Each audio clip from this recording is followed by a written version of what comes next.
On n'est pas là pour philosopher, Carpentier. Quand même. Incroyable. Bonjour Anastasia. Bonjour Adèle, bonjour à tous. La semaine dernière était celle pour le président de la République d'une, je cite, itinérance mémorielle dans le cadre du centenaire du 11 novembre 1918, c'est-à-dire de l'armistice qui a mis fin à la Première Guerre mondiale.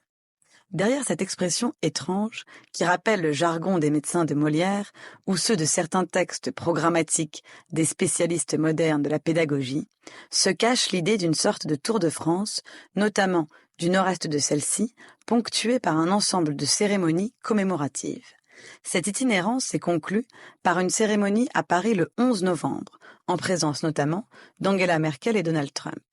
Depuis quelques années, les présidents de la République semblent accorder une importance toute particulière aux cérémonies commémoratives, qui les haussent au-dessus des disputes politiciennes quotidiennes, les raccrochent à la grande histoire et les mettent dans les pas des plus grandioses de leurs prédécesseurs.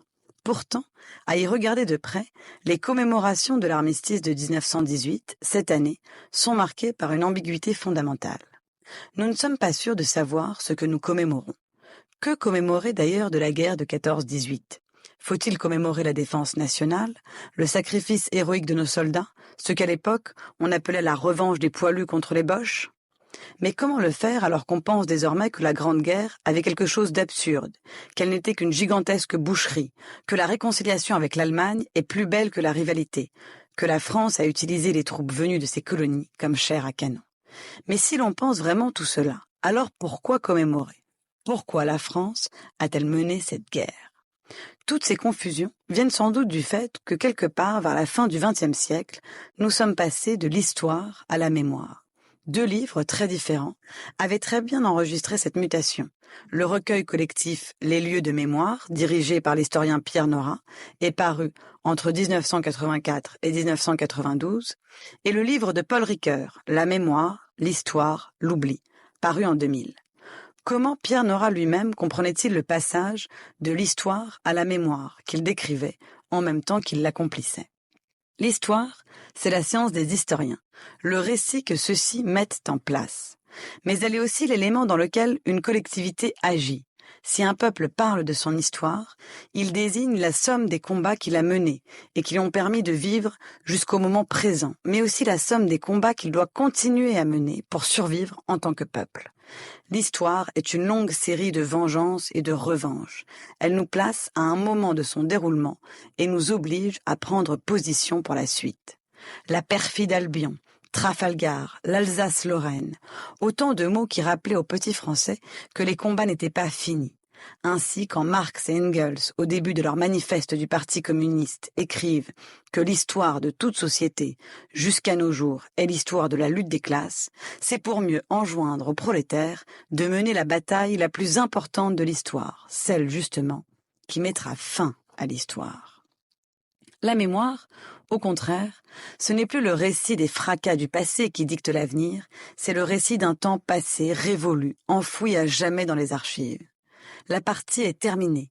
Il n'y a plus à se battre et nous pouvons désormais découvrir, sous le récit unifiant qu'était l'histoire de France ou l'histoire mondiale, les différentes mémoires particulières, mémoire des Vendéens, mémoire des communards, mémoire royaliste, mémoire communiste, mémoire provençale, bretonne, mémoire des juifs, des homosexuels, des femmes, des colonisés. L'histoire crée un peuple qui est un peuple combattant, souvent agressif. La mémoire insiste au contraire sur les groupes au sein d'un peuple, sur les traumatismes qu'ils ont vécus et qui sont aussi les nôtres. L'histoire parle de héros, la mémoire de victimes. De là vient une autre confusion. Les mémoires s'entrechoquent et changent en fonction du moment. Car qui dit mémoire dit trou de mémoire. Dans son ouvrage « La mémoire, l'histoire, l'oubli », Ricoeur distinguait trois différentes formes de ce qu'il appelait l'abus de mémoire. La mémoire empêchée, la mémoire manipulée et la mémoire abusivement commandée. Nous connaissons bien en France ce sujet, quand nous pensons aux différentes façons qu'on a eu d'aborder la mémoire de la Seconde Guerre mondiale depuis 1945. Le mythe gaulo-communiste, selon lequel tout le peuple français avait été résistant, dont une illustration pourrait être le discours épique de Malraux pour l'entrée des cendres de Jean Moulin au Panthéon, puis la sortie du film Le Chagrin et la Pitié, et des ouvrages de Paxton, redécouverte progressive de la collaboration, des persécutions raciales, jusqu'au discours du Vel-d'Hiv de Jacques Chirac en 1995. Il n'est pas improbable que notre mémoire de l'événement continue d'évoluer avec le temps. Toutes ces questions, on ne peut pas s'empêcher de penser que l'actuel président de la République les a bien en tête.